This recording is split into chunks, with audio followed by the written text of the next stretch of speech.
Hello everyone, my name is Oxy and today we are finishing my top 10 exotic series, this time with hunters. If you're new to the channel, I'll be listing my top 10 picks for free-to-play hunter exotic armor in Destiny. This means the best exotic armor you can get without spending money on expansions. If you don't play hunter, don't worry, I have videos covering each class as well as top 10 free-to-play exotic weapons. You can find those links in the description. Alright, now before we start, I have to clarify something.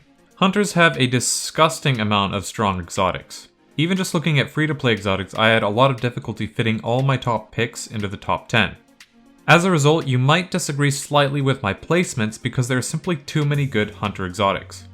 Because of this, even stuff that is placed close to 10 is still potentially top tier, so don't get upset if your favorite exotic doesn't score highly on this particular list.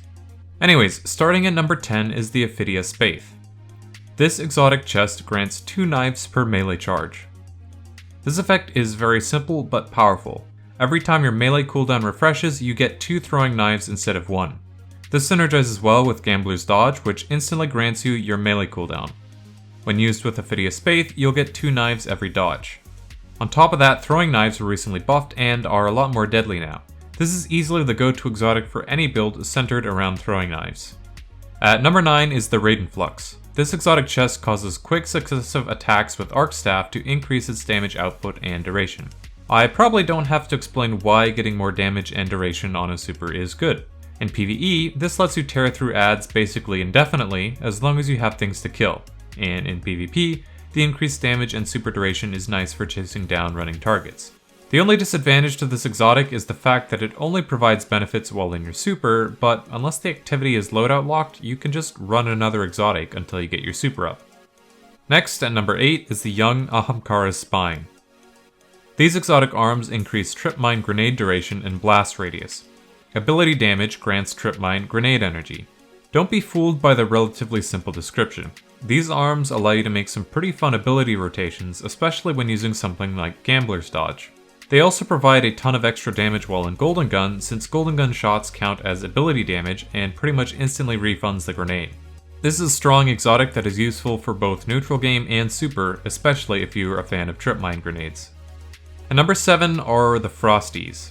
These exotic legs increase your ability regeneration while sprinting. Dodging increases your sprint speed. If you want neutral game value, look no further. These legs give you faster cooldowns for all your abilities for doing something you'll do normally anyway, and on top of that, you get a sprint speed buff for dodging, which you'll also be doing a lot. Basically, it's impossible to use these wrong unless you literally do not ever sprint or dodge, and they provide a great benefit that's always useful. Next, at number 6, is the Gemini Jester. These exotic legs grant the perk Misdirection, which states that dodging disorients nearby enemies and temporarily removes their radar. When used against enemy guardians, the disorient only lasts a brief period, but the radar stays removed for quite a while. This is an incredibly powerful tool in PvP, as good players tend to rely quite heavily on their radar to predict engagements and locate enemies. Although mainly PvP focused, these also work in PvE since the disorient is much more powerful against PvE enemies, and it's a good way to remove aggro from yourself. Anyone who uses their dodge a lot should definitely consider these. Halfway through, at number 5 is the Celestial Nighthawk. This exotic helm grants the perk Hawkeye Hack, which modifies Golden Gun to fire a single high damage shot. Enemies eliminated by the shot explode and grant you super energy. This helm has single-handedly made hunters the top of damage charts in basically any raid encounter. You'll want to use it with Bottom Tree Golden Gun since it can score precision shots for the most damage. When equipped, the single shot not only provides more total damage than the 3 normal shots of Bottom Tree combined, it also takes less time to shoot, which bumps up your DPS since you can switch to your damage weapon faster. The only downside is you make less orbs for your team, but that's a worthwhile trade-off for the added damage.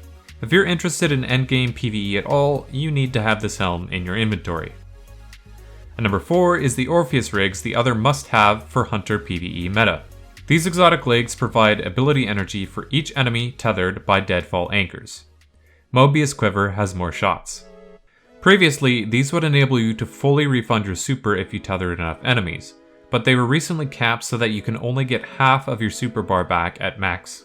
This is still really useful, and if you're playing with teammates who will also be making orbs, you'll pretty much be able to get your super back on demand anyway. Having more shots and Mobius Quiver is also very nice, since that means a lot more damage.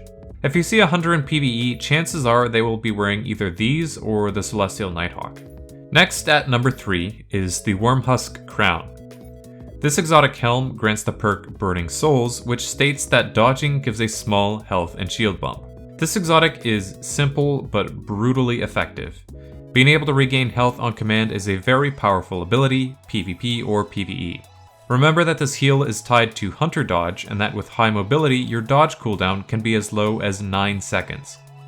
Doesn't take a genius to see how oppressively strong this is, especially when paired with certain subclasses, like the Invis dodge on top Nightstalker, or the damage resistance dodge on bottom Arcstrider. Doesn't matter if you're playing PvP or PvE, if you put this helmet on, you will get tremendous amount of value from it.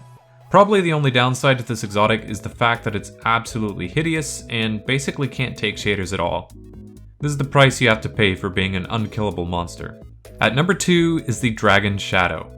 This exotic chest grants the perk Wraith Metal Mail, which states that dodging reloads all weapons and increases both movement and weapon handling speeds for a brief time.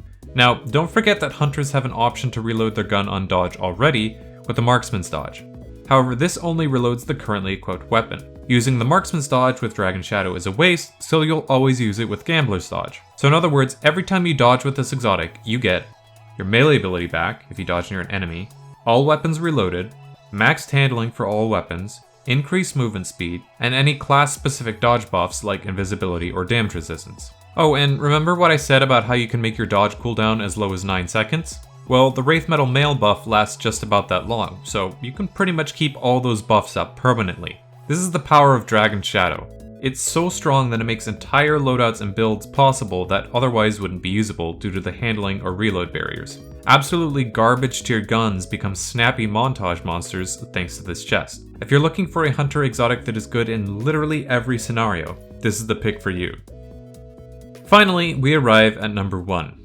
Now, you might be thinking, what could possibly be better than Dragon Shadow or Wormhusk Crown? I'll be honest, either one of those could easily deserve the number 1 spot, but I had to give first place to the most iconic hunter exotic of all time, the Stompies.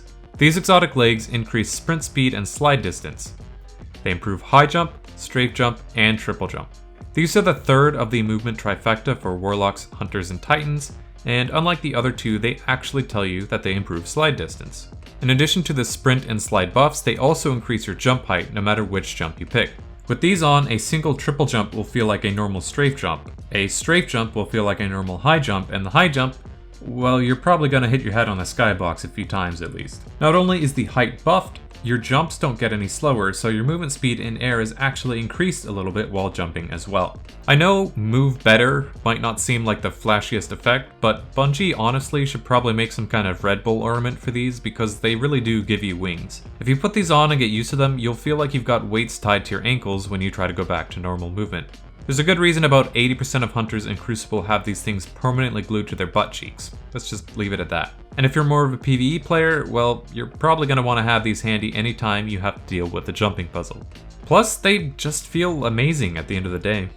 And that concludes our list. If you're wondering how to go about getting these exotics, most of them are world drops, meaning you will have to get lucky with a random drop.